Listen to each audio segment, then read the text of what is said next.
Vamos el día de hoy a repetir una pregunta que nuestra hermana Karina hizo el día de ayer, pero nuestra pastora me comentó que hubo un punto que no profundicé, que solamente expliqué, y hoy vamos a hablar de un punto con la Biblia, ¿no?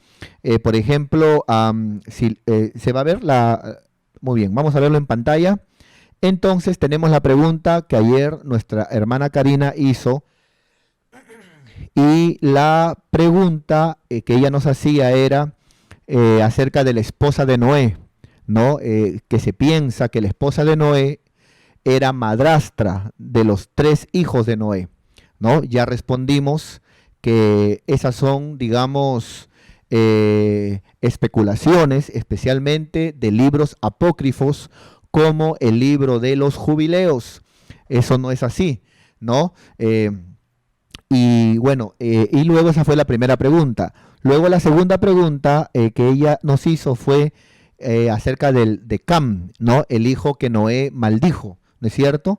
Pero según lo que habían oído, la pregunta era si Cam había tenido relaciones sexuales con la esposa, con su madrastra, con la esposa de Noé, ¿no es cierto?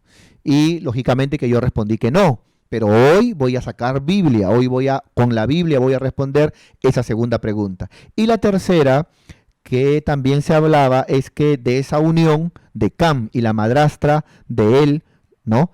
Salieron los gigantes, ¿no? Y lógicamente que ya hablamos que tampoco no es así, porque los gigantes aparecen desde Génesis capítulo 6, donde los hijos de Dios, hablando de los ángeles, se unieron con las hijas de los hombres, hablando de las mujeres, ¿no es cierto?, de la humanidad, ¿no es cierto? Y ahí ocurre esa mezcla, ¿no es cierto? Eso desagradó a Dios, y ese primer desagrado de Dios hizo que Dios mande el diluvio para exterminar todo. Solo se salvó Noé, solo se salvó la esposa de Noé y sus tres hijos con sus tres esposas. Pero yo les enseñé que según las tradiciones judías, se cree que la esposa de Noé era descendiente de Caín, ¿no? Naama, descendiente de Caín. Y parece que por ahí entró, ¿no es cierto?, la maldad, ¿no es cierto? Y por ahí, lógicamente, que vino esa maldad en uno de los hijos llamado Cam. Entonces, luego los gigantes se ve después del diluvio, porque aparentemente pareciera que volvió a haber incursión angélica. Y eso sí, ya Dios no mandó otro diluvio, sino que Dios agarró a esos ángeles, según Judas 1:4, y los metió en prisiones de oscuridad hasta el día de hoy. Y dicho y hecho, ahí quedó todo, ¿no es cierto? Muy bien. Pero lo que me comentaba nuestra pastora es que me faltó usar la Biblia para este segundo punto, ¿no? Que es que Cam estuvo con su madrastra y no con Noé. Bueno, vamos a responder a ver qué nos dice la Biblia, Vámonos por favor al libro de Génesis. Lógicamente que eso está en el capítulo 9, ¿no? Eso es ni hablar, ¿no? Pero vamos a ver en qué versículo. A ver, vamos a ver. Acá está, 18. Génesis 9, 18. Atentos, mis queridos hermanos, por favor. Vamos a entrar a profundizar la palabra de Dios. Aquí vamos a ver cuando Noé se embriaga, ¿no? Noé, dice la Biblia, que dice, y los hijos de Noé que salieron del arca fueron Sem, Cam y Jafet, ¿no? Sem, Cam y Jafet. Y Cam es padre de Canaán, ¿no? A él fue el cual Noé maldijo. Vamos a ver. Estos tres son los hijos de Noé. Algunos dicen de que, ¿por qué dice que solamente de Noé? Es que no dice que solamente de Noé. Está explicando que eran hijos de Noé, porque en aquel tiempo solo se reconocía al padre. Por eso dice hijo de Adán, hijo de Noé, hijo de tal. Era un poquito patriarcal el asunto y no se tomaba en cuenta la mujer. Por eso se habla eso. Estos tres son los hijos de Noé y de ellos fue llena toda la tierra. Después comenzó Noé a labrar la tierra y plantó una viña y bebió del vino y se embriagó, ¿no? Aquí vemos cómo, hermano, un cristiano digamos, colinda con el licor, con el vino, y se echó a perder la vida. Se le malogró un hijo, etc. Y se embriagó y estaba descubierto en medio de su tienda. Ahora, aquí es donde vamos a responder, ¿no es cierto? Aquí es donde vamos a responder a la pregunta de nuestra hermana. Dice la Biblia, y Cam, acá está, y Cam, padre de Canaán, ¿no es cierto? Porque Cam fue el padre de Canaán, que fue una tierra totalmente pecaminosa. Y Cam, padre de Canaán, dice que vio la desnudez de su padre Noé, borracho, que estaba ahí, desnudo en su tienda. Y Cam vio la desnudez de su padre y lo dijo a sus hermanos que estaban afuera. Entonces Sem y Jafet tomaron la ropa y la pusieron sobre sus propios hombros y andando hacia atrás cubrieron la desnudez de su padre. Note, la Biblia habla del papá, no menciona a la mamá. No dice que también la mamá estaba borracha y que era madrastra, no dice eso. Dice, y cubrieron la desnudez de su padre, teniendo vueltos sus rostros, y así, dice, no vieron la desnudez de su padre, dice la Biblia. Y despertó Noé de su embriaguez. Aquí voy a demostrar cómo la Biblia habla que Cam, ¿no es cierto?, tuvo un acto inmoral con su padre Noé, ¿no es cierto? Y no con la mamá, ¿no es cierto? Sino fue con el papá. Te lo voy a demostrar con el contexto bíblico y yéndonos al hebreo original también, ya que hay pastores que a veces no creen en lo que voy a decir, pero yo le voy a enseñar con todo el argumento bíblico, con el contexto y también yéndonos al hebreo original. Mira lo que dice la palabra. Y despertó Noé después que Cam vio a su padre desnudo. Entonces, esa palabra vio causa confusión, porque dicen, pero si Cam solamente lo vio, no dice que le hizo algo. Pero mira, y despertó Noé de su embriaguez y supo lo que había hecho. No dice que lo vio, supo lo que le había hecho, un acto, algo hizo Cam cuando vio a su padre desnudo. Supo lo que le había hecho su hijo más menor, su hijo más joven. Entonces, algo ocurrió, que Cam no solamente vio a su padre desnudo, sino hizo algo, ¿no es cierto? Y entonces, yo no digo de que de repente haya tenido intimidad sexual, pero de repente lo manoseó. O sea, algo ocurrió indecoroso, por la cual Noé maldijo a Cam. Y dijo Noé, maldito sea Canaán, ¿no es cierto? Siervo de siervos será a sus hermanos. Ahora, vamos a ver al versículo que a veces algunos no le convencen porque ellos dicen, pero la Biblia dice que Cam vio, no dice que hizo. Pero ya le demostré que luego cuando se levantó Noé, dice, y supo. Cuando tú estás durmiendo y estás privado, como en el caso de Noé estaba privado y borracho, en el caso de nosotros, ¿sabemos quién nos ve? No, uno está durmiendo, uno no sabe quién te ve. ¿Qué supo? ¿De qué se enteró? ¿Qué hizo Cam? Dice, y supo. O sea, no solamente lo vio, y supo lo que le había hecho. Entonces no solamente lo vio, algo hizo Cam. Ahora, mira lo que dice aquí. Vamos ahora, ya no el contexto, sino vamos ahora a el hebreo original. Y Cam, padre de Canaán, vio. Resulta que esa palabra vio, ¿no? Yo aquí lo tengo, no sé si de repente le puedo tomar foto y lo agrando, ¿no? A ver, voy a ver. Muy bien, por ejemplo, aquí por ejemplo, le he tomado una foto captura, ¿no es cierto? Entonces, vamos a ver si de repente aquí lo encuentro. Sí, aquí está. Ese nombre, vio, aquí está, vio. Ahí está, no sé, le he tomado foto para agrandarlo y que ustedes lo puedan ver también. Esa palabra vio en el hebreo no es lo mismo que en el español. Por ejemplo, ustedes están viendo, ¿no? Y en el español ver es solamente ver. Pero cuando la Biblia habla, por ejemplo, cuando la Biblia habla de que Cam vio la desnudez de su padre, esa palabra vio, ¿no es cierto? Es la palabra griega, raá, o perdón, la palabra hebrea, es la palabra hebrea raá, raá. ¿Y sabes qué significa ver en el hebreo en ese versículo?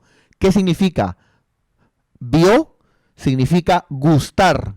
Habla de que significa gustar. Eso habla de que cuando Cam vio la desnudez de su padre, aparentemente tuvo un gusto homosexual. Le gustó ver el cuerpo desnudo de su padre, siendo el hombre y su padre hombre. Qué tremendo, hermano. Qué impresionante. Porque dice que vio. Y la palabra vio, ¿no es cierto? Aquí está. Usted lo puede ver. La palabra vio es la palabra hebrea raá, que significa gustar. O sea que cuando Can vio a su padre desnudo, le gustó. Le gustó contemplar el cuerpo desnudo de su padre. ¡Qué tremendo! Pero también esta palabra hebrea, vio, no es todos los vio en la Biblia, aquí en este versículo. Por eso qué importante es estudiar el hebreo original. Esta palabra vio, raá, ¿no es cierto? Aquí en este versículo también significa descubrir. Aparentemente, no solamente vio, no solamente le gustó, sino que intentó descubrir, ¿no es cierto? Y hacer cosas indecorosas. Ahora, quiero que por favor, hermano, quiero que por favor, a ver aquí. Muy bien, vamos a salir de aquí. Quiero que por favor, hermano, se acuerde de este descubrir. Descubrir. ¿Qué significa vio? Vio significa que le gustó en el hebreo, raá, y descubrir. Ya, ahora vámonos a Levítico 18, del 3 al 6. Levítico 18. Levítico 18, del 3 al 6. Ahora, recuerde, vio ahí significa gustar y significa descubrir. Ya. Descubrir, recuerde, dice la Biblia, no haréis como hacen en la tierra de Egipto, en la cual morasteis, le dice Dios a Israel, ni haréis como hacen en la tierra de Canaán. Estos son hijos de Canaán, a la cual yo os conduzco, ni andaréis en sus estatutos. Mis ordenanzas pondréis por obra y mis estatutos guardaréis, andando en ellos, dice Jehová. Ahí Jehová está diciéndole a Israel, no hagas conforme a las costumbres de Canaán, ¿no? Que era el hijo de Can. Muy bien, mira lo que dice.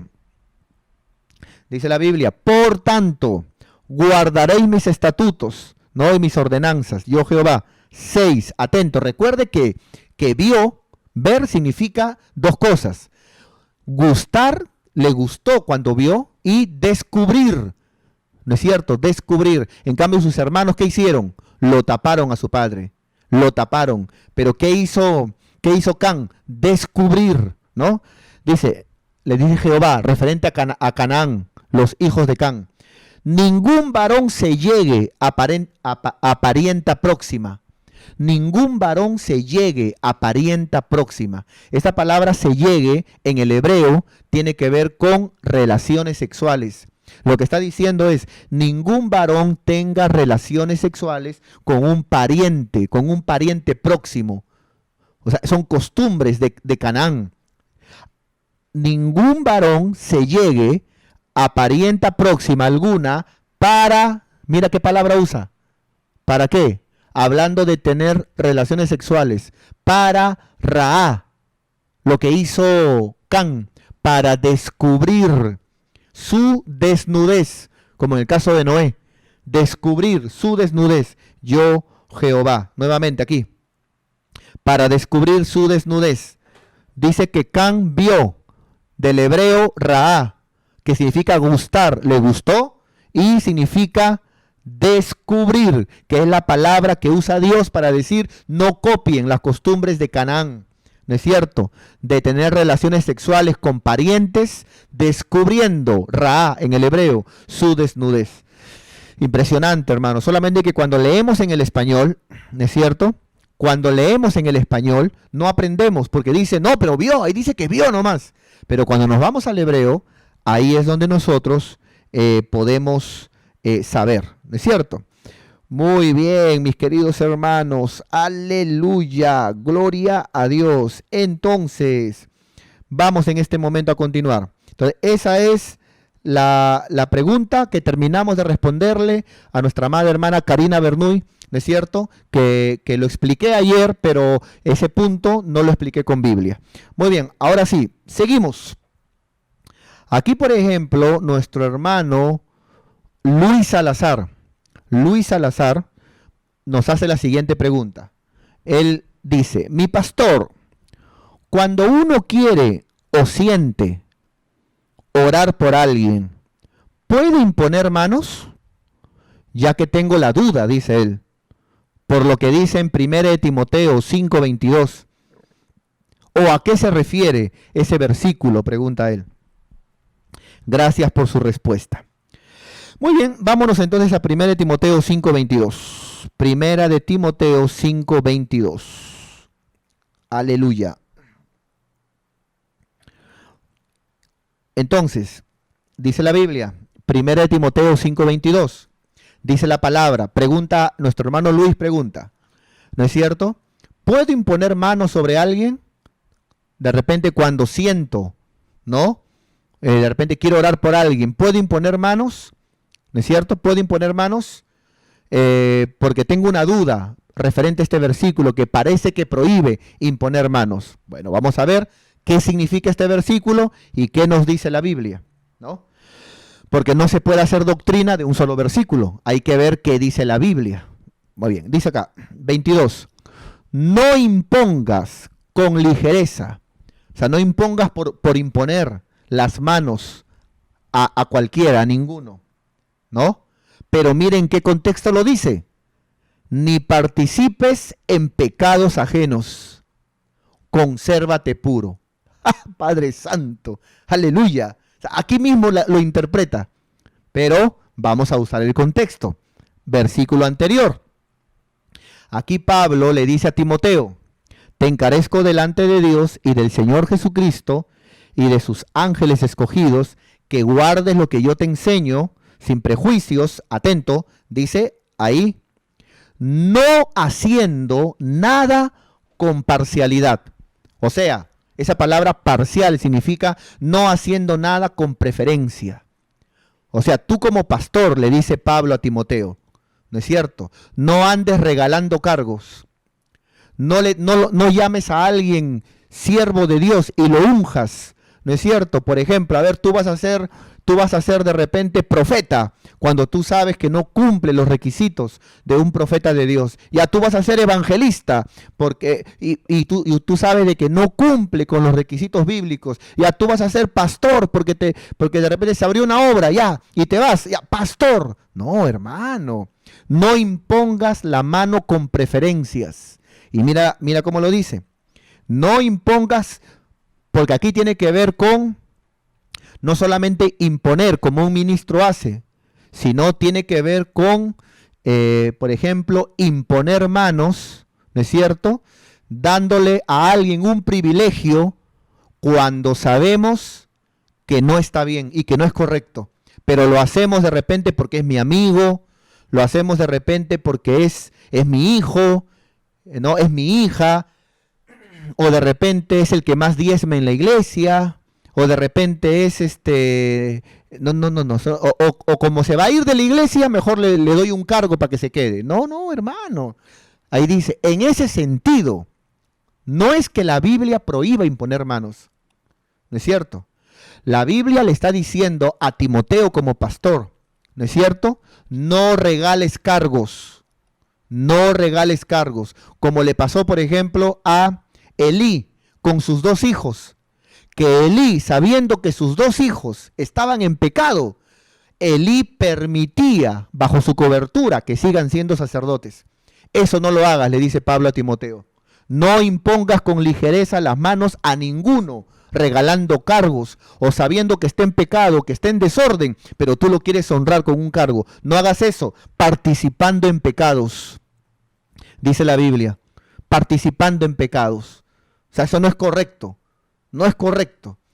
No, o sea, cuando una persona está en desorden, cuando una persona no cumple los requisitos que la Biblia enseña, ministeriales, uno no puede uno no puede, hermano, ahí, así como cuando juega, encantado, encantado, encantado. No, hermano, no participes, ¿no es cierto?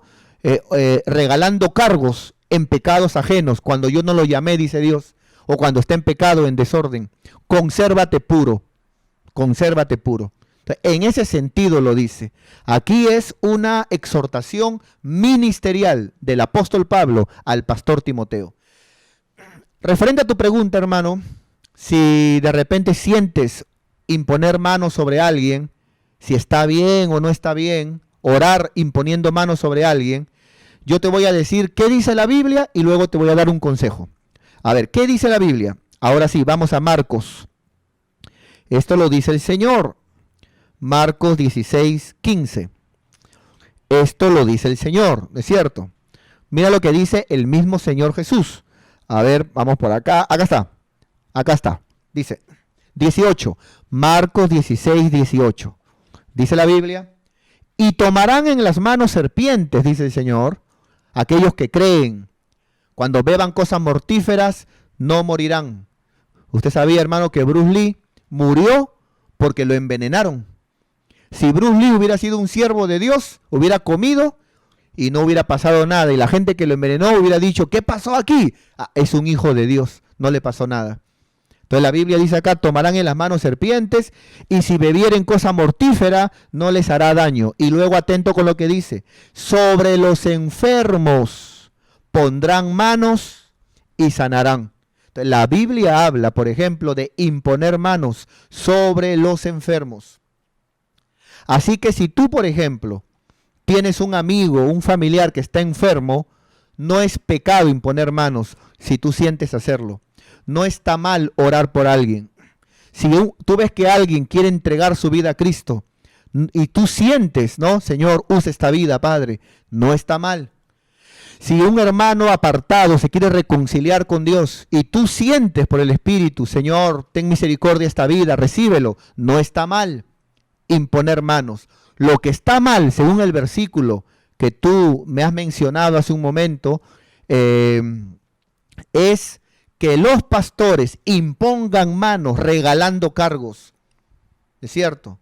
Regalando cargos. Por eso que yo, hermanos, por ejemplo, trato de que cuando alguien sea levantado por Dios es porque tiene los frutos. Decía, porque hay frutos, y no tanto porque tiene años en la iglesia, o porque es antiguo, o porque diezma, o porque para... No, es por los frutos ministeriales que la Biblia habla. Entonces, ahora, ¿qué consejo te doy? Sí, por ejemplo, si tú sabes que estás en pecado, si tú sabes, este es para todos los hermanos, si tú sabes que estás mal, que estás en pecado, que estás en desorden, que no oras, que no buscas de Dios, que estás en desobediencia, y de repente ves ahí a un brujo, ¿no? O a un endemoniado, o de repente ves ahí a alguien, no sé, que dice, no sé qué tengo, creo que se me ha metido un espíritu, y de repente un hermano, por dársela de mucho, quiere imponer manos, estando en pecado, en desorden, en desobediencia, en rebeldía, ten cuidado, porque al imponer manos, estás creando un puente de transferencia. Pero mientras que tú seas un hijo de Dios, guardes la palabra, sirvas a Dios y como dices, y sienta, porque tenemos al Espíritu Santo, como Jesús dice, impongan manos sobre los enfermos. Viene alguien que se quiere reconciliar, alguien quiere entregar su vida a Cristo y sientas sin poner manos, no hay problema, ¿no? Porque el versículo en Timoteo es para los pastores. Que no regalemos cargos, ni estemos con ligereza, a veces cuando hay desorden, ¿no es cierto? Y todavía cuando todavía Dios no ha dicho nada. Muy bien, eso es lo que es la respuesta para mí, amado hermano Luis Salazar.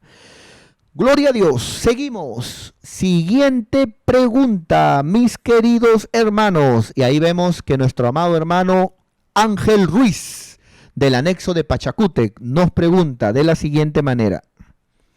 Pastor, pregunta él, ¿esa enseñanza de la corrección también puede ser para la esposa? Padre Santo, ¿qué está pasando aquí? Esa enseñanza de la corrección, cuando yo hablé, por ejemplo, a ver, vamos a ver si lo tengo por aquí. Vamos a ver si lo tengo por aquí. Gloria a Dios. Aquí, por ejemplo, ya nuestra hermana Reinita, ya mi dibujito que ayer hice, ya lo ha puesto bonito, ¿no? Las fronteras de la libertad. Primera frontera, no todo te conviene. Segunda frontera, no todo edifica. Tercera frontera, no me dejaré dominar, ¿no? Acá está la verdadera libertad, ¿no? ¿Te conviene? ¿Te edifica? ¿Te puede esclavizar? Entonces tener cuidado, porque no todo edifica, no todo conviene, te puede esclavizar. Las fronteras de la libertad. Muy bien, vamos a ver si tengo aquí, creo que aquí lo tengo. Muy bien, aquí está. El día de ayer yo enseñé de cómo corregir un hijo. Cómo corregir un hijo. Primero se le instruye, eso es, se le dice lo que no tiene que hacer y lo que tiene que hacer, se da órdenes. Segundo, se le enseña por qué tiene que obedecer, porque es correcto las órdenes que le has dado. Primero se le instruye, luego se le enseña. Tercero, se le corrige. Corrección no es castigo. Corrección es cuando nos damos cuenta que no lo hizo, ¿no? Que no cumplió las órdenes que le enseñamos, pero no lo hizo por rebeldía, se equivocó, no lo hizo por rebeldía. Cuarto y último, se castiga. Y ahí es cuando ya recién vemos terquedad o rebeldía. Pero el castigo no necesariamente es palo, cable de luz, electricidad, ¿no? O lava del volcán. No necesariamente es castigo. A veces el castigo puede ser: hoy no sales a jugar, hoy no agarras la computadora, hoy no ves televisión, cosas como esas, ¿no? No necesariamente el castigo tiene que ser así. Entonces, nuestro hermano pregunta de la siguiente manera. Él pregunta de la siguiente manera. A ver aquí. Pregunta nuestro hermano Ángel Ruiz. Que si esa enseñanza, ¿no? De instrucción, enseñanza, corrección y luego castigo, también se puede emplear para la esposa. Bueno, yo quiero decirle que en el caso de la pareja, en el caso, por ejemplo, de una esposa, tenemos que aprender que así como el esposo, ¿no es cierto?, es, por ejemplo, ¿cómo decirlo? Es como, por ejemplo, a los hombres se les conoce como el señor de la casa, ¿no? El señor de la casa, ¿no? Muy bien, ese es en caso de los hombres.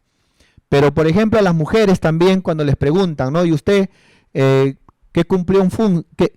función cumple? A veces las mujeres dicen: soy ama de casa. ¿Qué es ama de casa? Señora también de la casa. Es importante que nosotros entendamos, en el caso de los hombres, es importante que entendamos que la mujer no es como los hijos, ¿no es cierto? A veces nosotros los varones somos un poquito toscos, un poquito duros, somos un poquito imprudentes con las esposas. Pero eso no debe de ser así, porque la Biblia dice que las esposas son coherederas de la salvación, de la vida, como nosotros. Entonces, es verdad que nosotros somos cabeza, ¿no es cierto? Es verdad que nosotros somos cabeza, pero la mujer, ¿no es cierto?, es ese cuello que ayuda a que la cabeza se mueva. Imagínate una cabeza sola ahí en la calle, da miedo, pero una cabeza con su cuerpo, entonces ya es una persona. Entonces, permítame darles algunas recomendaciones a mis hermanos de cómo hacerlo en el matrimonio. Por ejemplo, a ver, vamos por acá. Ah, muy bien. Por ejemplo, referente al matrimonio, tenemos que ver, por ejemplo, en el caso del espíritu, alma y cuerpo. Y cuerpo, ¿es cierto? Muy bien. Cuando hablamos, por ejemplo, del espíritu, alma y cuerpo, cada uno tiene sus funciones. Por ejemplo, espíritu. ¿Qué le pide Dios? ¿Qué dice la palabra en cuestiones espirituales? Al esposo le pide, ama a tu mujer. Trátala bien, ámala, que ella se sienta amada por ti, que ella sienta que tú la proteges, que tú la amas, que tú la consientes, que ella es importante para ti, que ella es especial para ti. A veces los hombres cuando estamos enamorados, parecemos, hermano, el coyote persiguiendo al correcaminos, ¿no es cierto? Pero cuando una vez que uno se casa con la mujer, ya no, sujétate, ¿no? Sujétate. Pero no. La Biblia dice, en el área del espíritu, Dios le pide a los esposos, ama a tu mujer, ámala, porque una mujer que no se siente amada es peligroso, porque va a buscar amor porque no lo encuentra en su casa, va a buscar reconocimiento en otro lado, porque su esposo no la reconoce, va a buscar de repente en otro lado, ¿no es cierto? Y eso que está ahí son puertas que se abren. Entonces, ¿qué le pide Dios? ¿Qué le pide Dios a los esposos? En el área del espíritu, ama a tu mujer, ámala. No seas duro con ella, no seas brusco, no seas tosco. No, que yo quiero que todo esté así. No, ámala a tu mujer. Pero ¿qué le pide a la mujer? ¿Qué le pide a la mujer? Dios en la palabra, respeta a tu marido.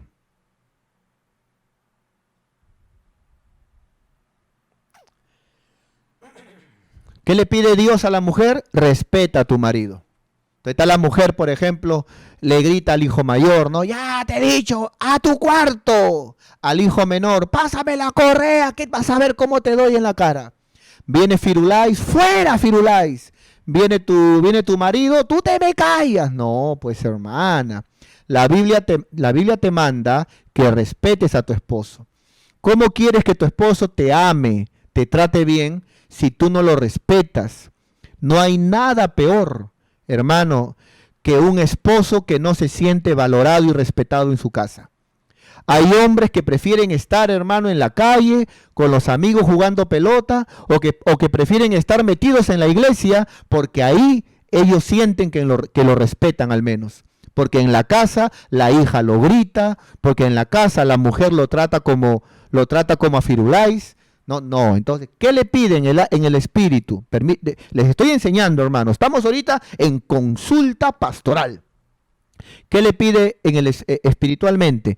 ¿Qué le pide el Señor a los esposos? Ama a tu mujer, ámala. Ámala, que tu mujer se sienta amada, querida, valorada por ti. Ámala. ¿Y qué le pide a las mujeres? ¿Qué le pide a las mujeres? Respeta a tu esposo. Respétalo. Que él sienta que tú lo respetas, lo valoras, que tú realmente valoras su trabajo, valoras el esfuerzo que él hace. ¿No es cierto? Eso es muy importante. ¿No es cierto? Ahora, en el alma, ¿qué pide en el área del alma? ¿Qué pide la Biblia, Dios, en el área almática? Lo que tiene que ver con el trato. El trato. ¿Qué significa eso? Que se traten bien. Entonces, trátense bien. Hermano, mire, permítame compartirles algunas costumbres que tenemos con la pastora, por ejemplo. Por ejemplo, cada vez que yo le quiero pedir algo a la pastora, siempre se lo pido con un por favor, ¿no? Amor, un favorcito, ¿habrá algo para tomar? Amor, un favor, tengo hambre. Amor, un favorcito, ¿tú crees que puedas hacer esto?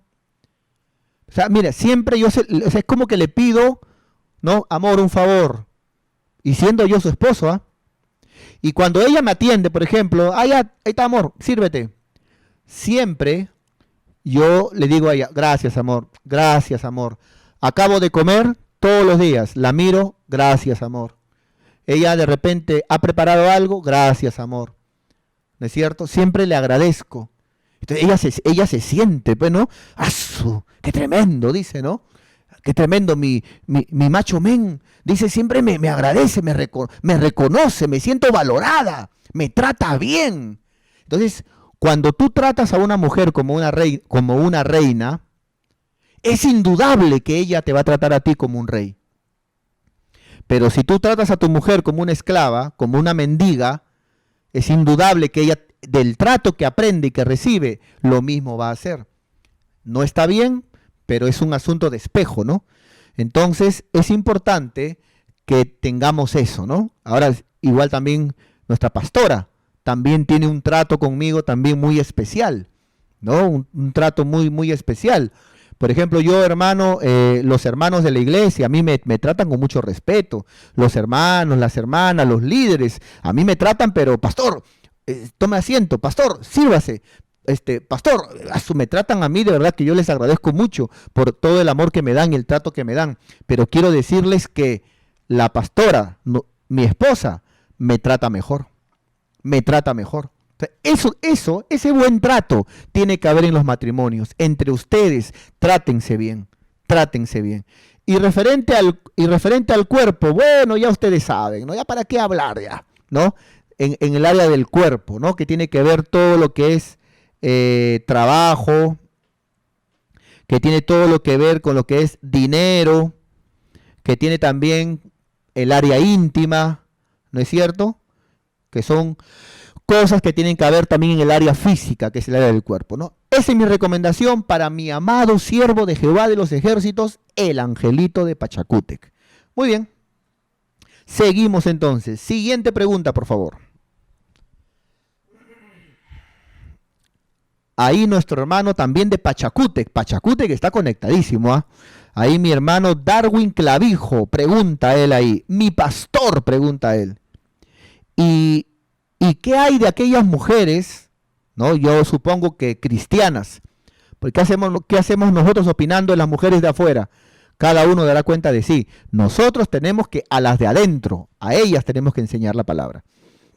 Dice ahí, mi pastor, ¿y qué hay de las mujeres? ¿Qué hay de las hermanas, de las cristianas?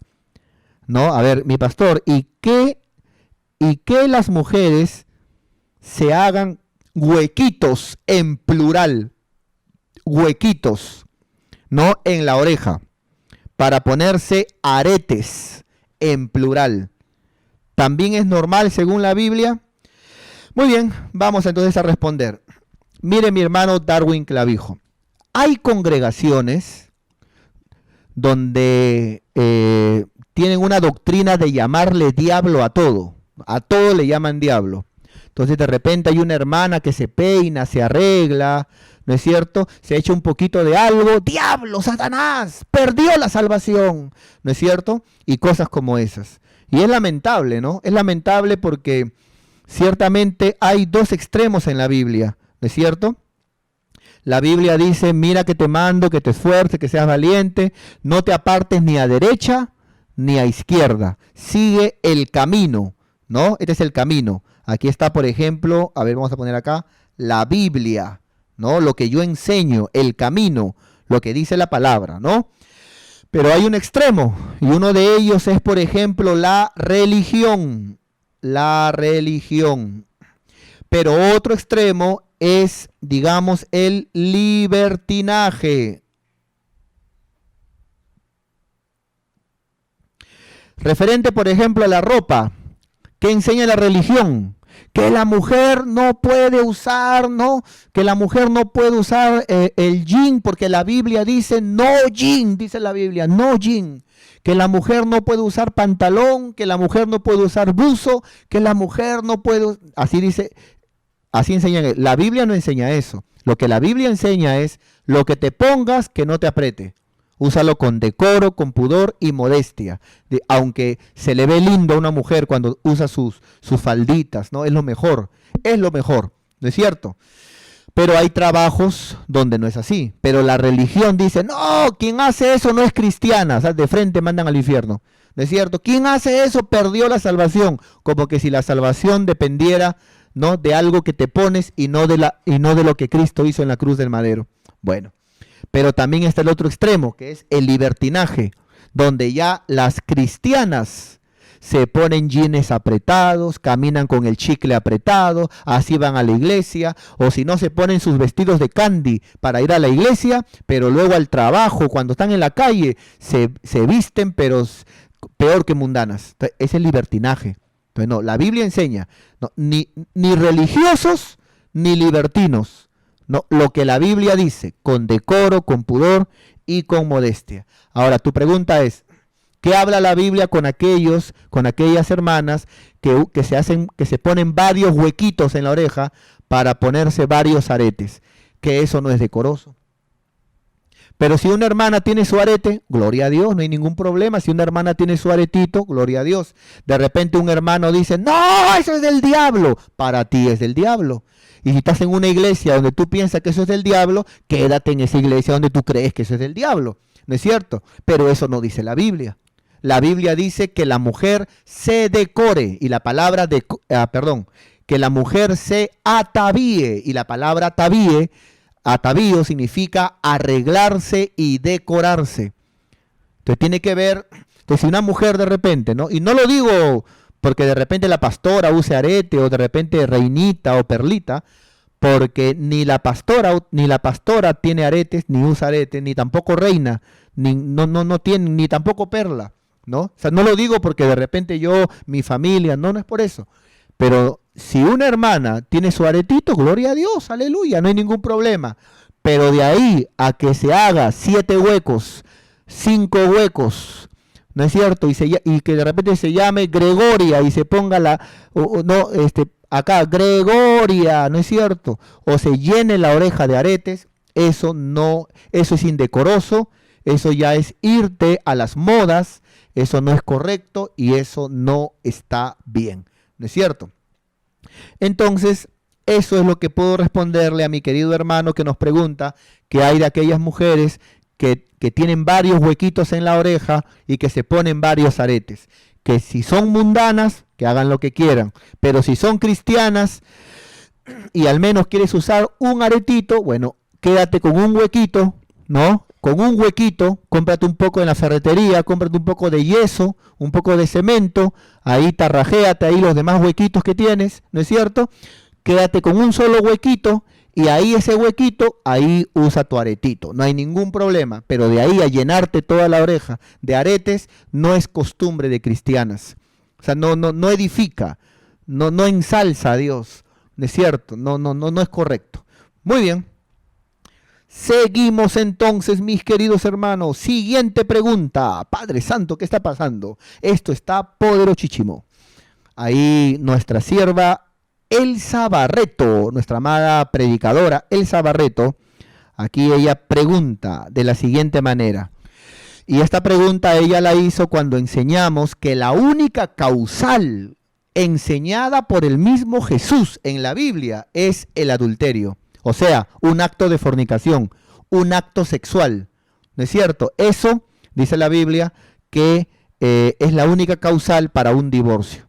Ahora muy bien, ella pregunta, mi pastor, dice ella, en 1 Corintios 7:39 dice que la mujer casada está ligada al marido por ley.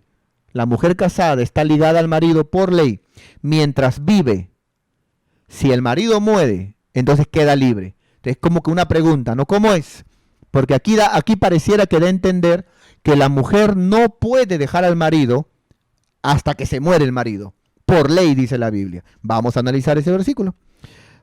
Eso está en Primera de Corintios 7:39. Primera de Corintios 7:39. Gloria a Dios. Aleluya. Muy bien. Dice la Biblia, mira lo que dice la palabra, Primera de Corintios 7:39. Dice, la mujer casada, muy bien, ¿vale? Está ligada por la ley mientras su marido vive.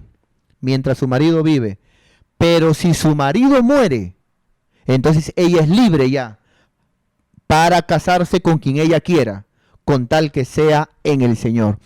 Un día un hermano de estas congregaciones donde te miden la falda, de estas congregaciones donde, donde son muy exagerados y creen que la salvación depende, ¿no? Dependen de qué te pones y qué no te pones. Un día me sacó ese versículo para decirme que no es como dice la Biblia, que la única causal es por motivo de inmoralidad sexual. Porque aquí Pablo enseña que la mujer está ligada al marido hasta que el marido muera, por la ley. Entonces yo le hice una pregunta. Le dije, a ver hermanito, le digo, primera pregunta. Entonces tú me estás enseñando a mí que Pablo es más que Jesús. O sea que Jesús dice que la única causal para un divorcio, para que el marido repudie a su mujer, o viceversa, es por motivo de fornicación. Y si no hay eso, cualquiera que se quiera casar, adultera, dice la Biblia. Tú me estás enseñando que Pablo, entonces, lo que Jesús dijo no vale porque Pablo dice lo contrario. Tú estás poniendo aquí que Jesús dijo eso, pero también Pablo dijo esto. ¿Quién gana? ¿Eso es? Él dijo, no, yo sé que el Señor manda. Pero entonces, ¿por qué dice aquí que la mujer está ligada al marido mientras el marido vive? Entonces yo le hice ver al hermano lo que hoy voy a enseñar. Es que lo que pasa, hermano, es que cuando Jesús explica, ¿no? Cuando Jesús explica que el marido no puede repudiar a su mujer, salvo por causa de fornicación, ¿no es cierto? Entonces ahí el Señor está enseñando de que la causal para un divorcio es solamente cuando se comete inmoralidad sexual. Pero aquí, en este ejemplo, Pablo no está poniendo el caso de la inmoralidad sexual. Aquí Pablo está asumiendo que si no hay inmoralidad sexual, que si el marido no ha hecho nada malo, no ha sacado el pie del plato, no ha sido infiel, que si la mujer, que si aquí ninguno, porque aquí no habla de un caso de inmoralidad. Aquí Pablo está diciendo que si no ha habido aquí ningún adulterio, entonces la mujer no tiene por qué divorciarse. Y la mujer está ligada al marido y el marido está ligado a su mujer mientras uno de los dos viven. O sea, cuando Jesús habla, él explica la causal. Aquí Pablo, ¿no es cierto?, no toma en cuenta la causal que ya fue enseñada por Jesús. Aquí Pablo asume que el matrimonio todo va bien y que no, aquí no hay adulterio, aquí no hay nada. Y si no hay adulterio, la mujer está ligada al marido, como también el marido a la mujer, porque el matrimonio es para toda la vida.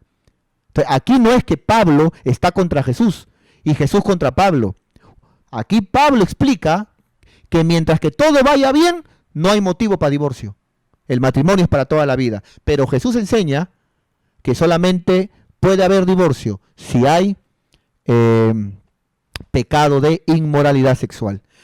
No es el único versículo, hermano, que habla de esto. Me parece que en Romanos también, capítulo 7. A ver, vamos a ver si lo encuentro bien. Si no, no. Gloria a Dios. Acá está. Romanos 7:2. Gracias, Padre. Gracias, Espíritu Santo. Mira lo que dice la Biblia. Romanos 7:2. Dice la palabra del Señor. Porque la mujer casada está sujeta por la ley al marido mientras éste vive. Pero si el marido muere, ella queda libre de la ley del marido. Esto no contradice lo que Jesús dice. Aquí está asumiendo que todo matrimonio es para toda la vida. ¿No es cierto? Cuando aquí esto contradice lo que Jesús dijo.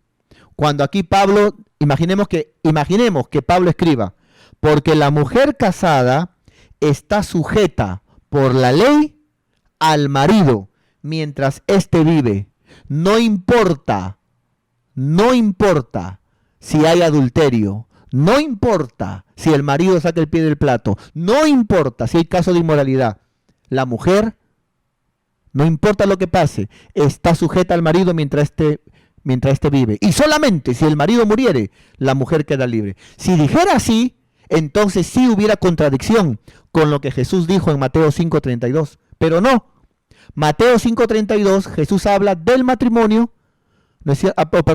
Habla del matrimonio, sí, habla del matrimonio, enseñando que solamente si uno de los dos, ¿no es cierto?, comete inmoralidad sexual, solamente ahí puede haber divorcio. Si no, el matrimonio para toda la vida. Aquí Pablo enseña, ¿no es cierto?, que si todo va bien, porque no menciona inmoralidad sexual, en un cuadro donde no pasa nada, donde todo va bien, aquí Pablo enseña que el matrimonio es para toda la vida. Así que Pablo no está contradiciendo a Jesús. Aquí solamente se está explicando un matrimonio donde todo va bien, y si todo va bien y el marido no ha engañado a la mujer, ni la mujer al marido, ese matrimonio es para toda la vida. Aleluya, hermano, espero que se entienda, espero que se entienda, ¿no? Ya que hay hermanitos de otros lugares donde a veces dicen, no, que eso que dice Mateo 5:32 está mal, porque acá Pablo dice en Romanos, o sea que Pablo es más que Jesús. O sea que Jesús dijo una cosa, pero Pablo, no, hermano, no. No, Jesús está por encima de todo, ¿no es cierto? Y aquí Pablo no contradice ni niega nada, enseña solamente una verdad, que el matrimonio debe ser para toda la vida. Y Jesús dice en Mateo 5 que el matrimonio también es para toda la vida, excepto alguno cometa inmoralidad sexual, solo en ese caso. Muy bien, espero que se entendation. Estoy hablando así para los hermanos que nos ven de otros países también. Vamos ahora, siguiente pregunta. Ya nos queda ya estamos terminando. Aquí nuevamente nuestro hermano el Angelito de Pachacútec nos pregunta, Dios lo bendiga mi pastor. Muchas gracias, hermano, muchas gracias, que también Dios lo bendiga a usted y a su familia. Dios lo bendiga mi pastor, dice él. Una pregunta, ¿un pastor puede pastorear sin haberse casado? Pregunta él. ¿Un pastor puede pastorear sin haberse casado? Entonces yo me imagino que de repente se sabe, ¿no?, de que a veces de repente en una iglesia la está llevando un pastor, pero soltero, ¿no? Soltero. Entonces, nuestro hermano Angelito pregunta, ¿no? ¿Es bíblico que un pastor o que alguien sea pastor no teniendo familia, no teniendo mujer, no teniendo hijos? ¿Es bíblico? Bueno, vamos a responder esta gran pregunta. Bueno, para empezar, hermano, el apóstol Pablo, hermano, no tenía mujer y llevaba, ¿no es cierto?, las misiones, los evangelismos y el apostolado lo llevaba solamente él, sin mujer y sin hijos, ¿no es cierto? El apóstol Pablo. Muy bien. El apóstol Pablo. De repente alguien puede decir, no, pero él tenía don de continencia. Pero lo mismo también puede responder aquel pastor que no tiene familia, que no tiene hijos, y uno va y le dice, tú no puedes pastorear. De repente él dice, no, es que yo tengo también el don de continencia. O sea, el asunto es, ¿puede pastorear alguien, no es cierto?, que, que no tiene mujer, que no tiene hijos? Bueno, ya vimos aquí el ejemplo del apóstol Pablo, aunque él tenía el don de continencia, ¿no? Segundo ejemplo, Timoteo.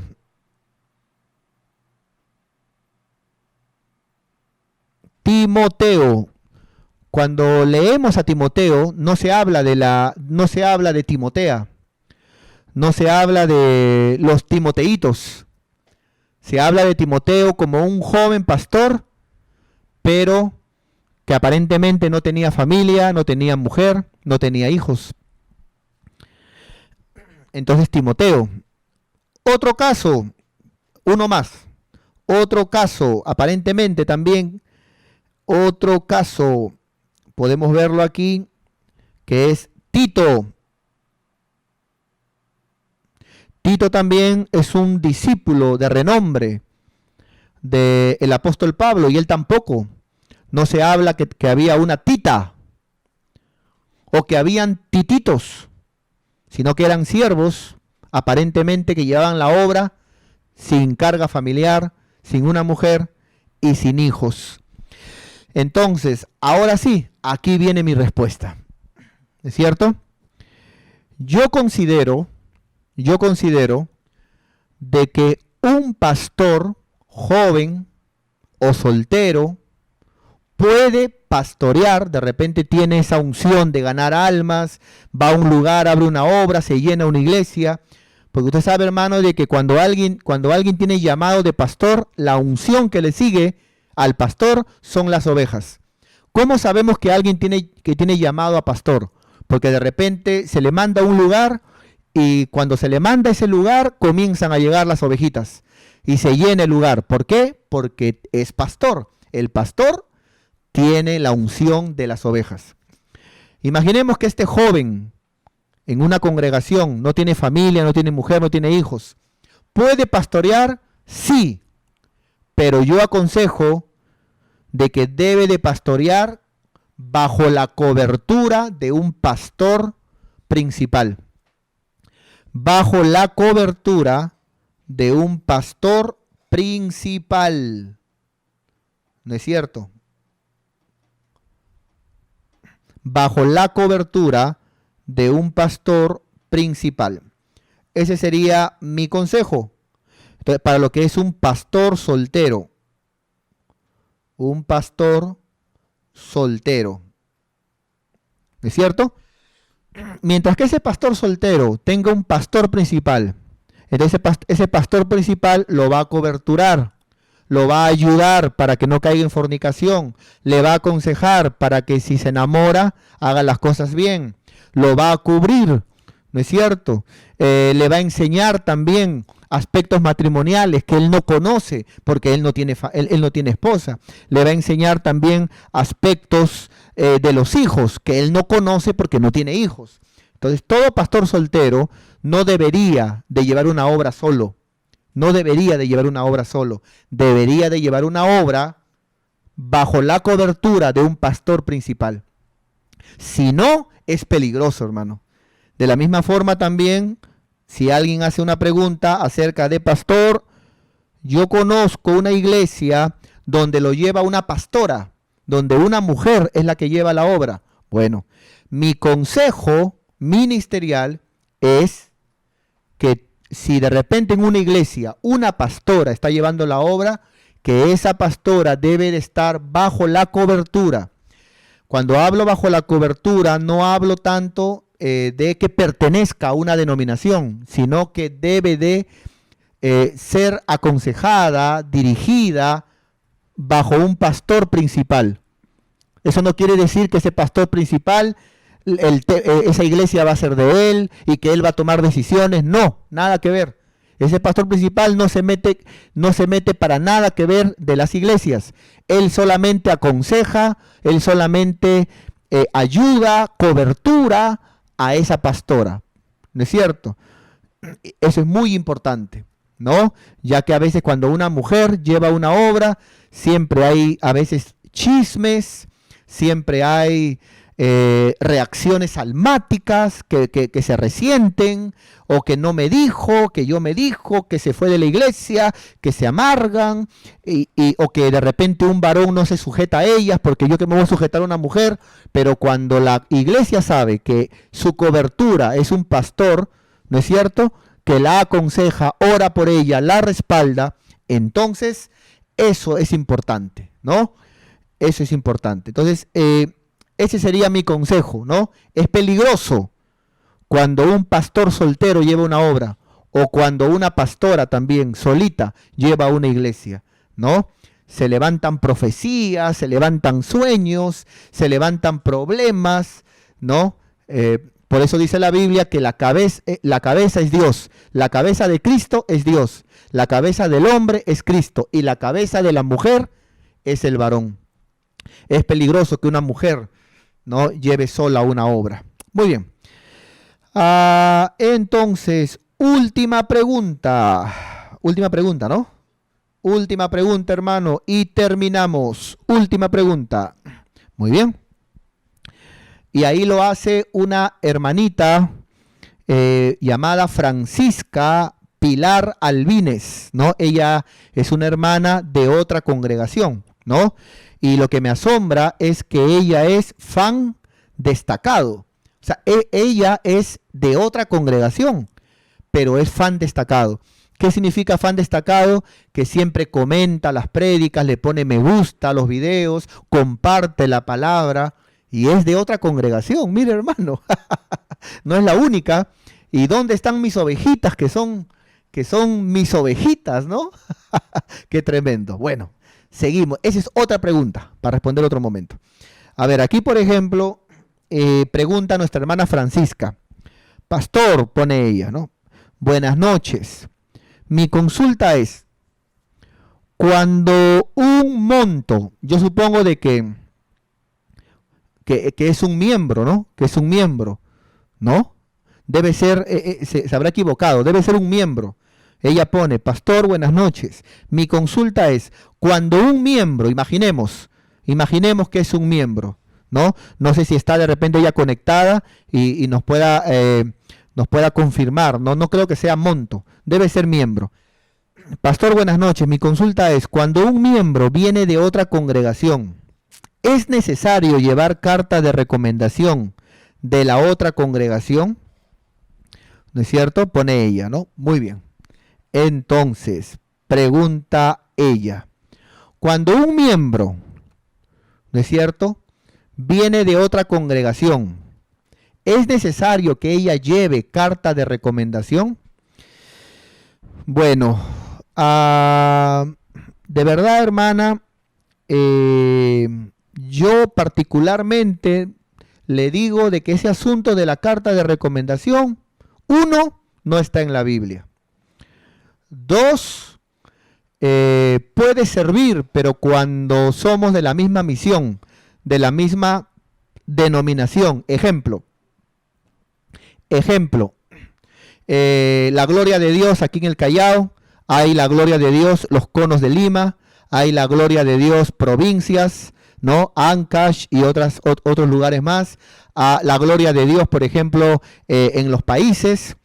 Y de repente un hermano de la Gloria de Dios aquí del Callao me dice, pastor, voy a trabajar en otro lado, y como yo de repente tengo un cargo como líder, predicador, etc., entonces yo me voy a ir de repente a Estados Unidos, y como allá hay la Gloria de Dios, Estados Unidos, voy a congregar allá. ¿Me puede usted dar una carta de recomendación para que el encargado de la obra, la Gloria de Dios, de la misma misión, Estados Unidos? Sí, acá nos confirma nuestra hermana Francisca, muy bien, que sí es miembro. Entonces, ese asunto de carta de recomendación es cuando es de la misma denominación. Entonces, por ejemplo, yo mando a un líder mío y se va a ir a Estados Unidos y tenemos allá la Gloria de Dios, Estados Unidos. Entonces, él va a ir para allá, yo le mando una carta de recomendación para que el encargado de allá sepa, ¿no es cierto?, que el que está yendo es un líder, es un predicador. Pero si es un hermano que se va de una iglesia a otra iglesia y todavía quiere que le den carta de recomendación, ese pastor se queda dolido, ¿no? Entonces, por ejemplo, yo aquí tengo casos donde de repente un hermano, por ejemplo, sintió en su corazón ir a otra congregación y yo le dije, no, pero tú sentiste, pero no me has preguntado a mí y yo soy tu pastor. No, pero es que yo siento. Bueno, si tú sientes, anda pues, hermano. Los pastores amamos a las ovejas, hermano. Cuando alguien, hermano, se va, uno por más que intenta ser fuerte, a uno le duele. Le duele, es como que un hijo se te va. Ahora, y resulta, ahora, que ese miembro que se va, todavía te diga, pastor, ¿y me haces una carta de recomendación para el lugar donde voy? No seas malo. No seas malo, ¿no es cierto? Entonces, ¿qué quieres que te ponga? Sí, yo lo recomiendo, yo lo recomiendo. No. Entonces, yo pienso que eso de carta de recomendación es más cuando es de la misma denominación. Pero, por ejemplo, a la gloria de Dios vienen de diferentes lugares, ¿no? A veces nosotros somos una iglesia que jamás, hermano, no tenemos la costumbre de robar miembros. Jamás yo como pastor, a mí, por ejemplo, me escriben hermanos de diferentes iglesias, consejerías, vienen a la consejería pastoral, nos escuchan, nos visitan. Jamás yo he invitado a un hermano o le he dicho, ven, quédate acá, jamás. Excepto esa persona diga, yo quiero congregar aquí. No, ni hablar. Tampoco puedo votarlo. Cuando alguien viene, no se le puede votar. Pero, cuando vienen, mi mejor carta de recomendación que esa nueva ovejita puede darme a mí es que yo vea que congrega siempre, que es ordenado, que no causa problemas, que no trae chismes. Esa es la mejor carta de recomendación que yo como pastor, cuando veo de que alguien de otra iglesia de repente no vino y se quedó, esa es la mejor carta de recomendación que yo puedo ver. Su conducta. Un día me pasó el caso, por ejemplo, aquí entre nos, que no salga de acá, por favor, hermanos. Hace mucho tiempo, un hermano que comenzó a portarse mal en la iglesia, ¿no? Era un líder mío, que llegó un tiempo donde comenzó a leer y se llenó de conocimiento. Y cuando se llenó de conocimiento cambió su carácter, cambió su actitud. Ya no era ya ese líder sonriente, ese líder que siempre demuestra, ¿no? Digamos, amistad, que siempre demuestra respeto, cariño, sujeción, sino que ya lo veía raro, aislado, inconforme. Así duró mucho tiempo, hasta que un día vino y me dijo, pastor, he decidido irme a otro lugar. Yo le dije, bueno, ¿no? Le pregunté primero, hablamos un rato, pero bueno, si has decidido eso, que Dios te bendiga. Luego a los días viene a mi consejería y me dice, pastor, me olvidé pedirle una carta de recomendación a donde yo me voy. Me daba ganas de decirte, ¿qué voy a recomendarte? ¿No? ¿Qué voy a recomendarte? ¿No? Que has cambiado, que ya no eres el mismo, que aparentemente tu actitud fue fea para conmigo. ¿Y qué te voy a recomendar? No. Así que yo creo que esa carta de recomendación más sirve para la misma denominación. Por ejemplo, ¿no es cierto? Cuando un miembro en nuestra iglesia se quiere cambiar de célula, ya sea porque de repente, no sé, se cambió, alquila y ahora de repente ya no vive en Juan Pablo, sino en Castilla, o de Castilla se muda de repente a la ciudad del pescador. Cuando un miembro se cambia de célula, ¿no es cierto? Entonces el líder puede de repente, no solamente es que cualquiera se cambia porque quiere, no, tiene que haber el permiso del líder y ese líder da una recomendación al otro líder, no, te lo recomiendo, ese es un buen obrero, es un buen tesorero. Pero eso de la recomendación es cuando es de la misma denominación, ¿no? Porque si no estaríamos recomendando a ese mal acto de estarse cambiando de iglesia. Y yo no le veo bíblico a eso. Yo pienso que donde Dios te pone, ahí debes de quedarte. Ahora, alguno de repente me dice, pastor, pero yo vengo de otra congregación y vine a la gloria. Por eso, donde Dios te pone, ya aquí te quedaste, aquí quédate, ¿no? Yo también nací en un lugar, ¿no es cierto? Dios permitió de que ya no esté. Apoyé una iglesia algunos años, desde el primer culto que se hizo, apoyé esa iglesia predicando, dando lo mejor de mí, terminé mi apoyo, salí, se abrió la gloria de Dios y ahí estamos, ¿no es cierto? Entonces, eso es lo que yo le respondo a mi querida hermana Francisca Pilar Albines. La mejor carta de recomendación cuando viene un miembro de otra iglesia es su conducta. Su conducta. Esa es la mejor carta de recomendación. En la gloria, yo como pastor nunca, jamás en mi vida he visitado a alguien de otra congregación. Jamás. Jamás en mi vida he invitado a alguien de otra congregación. Jamás. Ni siquiera cuando me dijeron, pastor, tal hermano es de tal congregación y ya no congrega ya. Tampoco, tampoco. Los que están en la gloria son porque solitos han venido. Pero cuando vienen, tampoco yo no pido carta de recomendación. Lo que yo hago es observación. Más que carta de recomendación, yo tengo observación y miro su conducta. Si su conducta es buena, esa es su mejor carta de recomendación.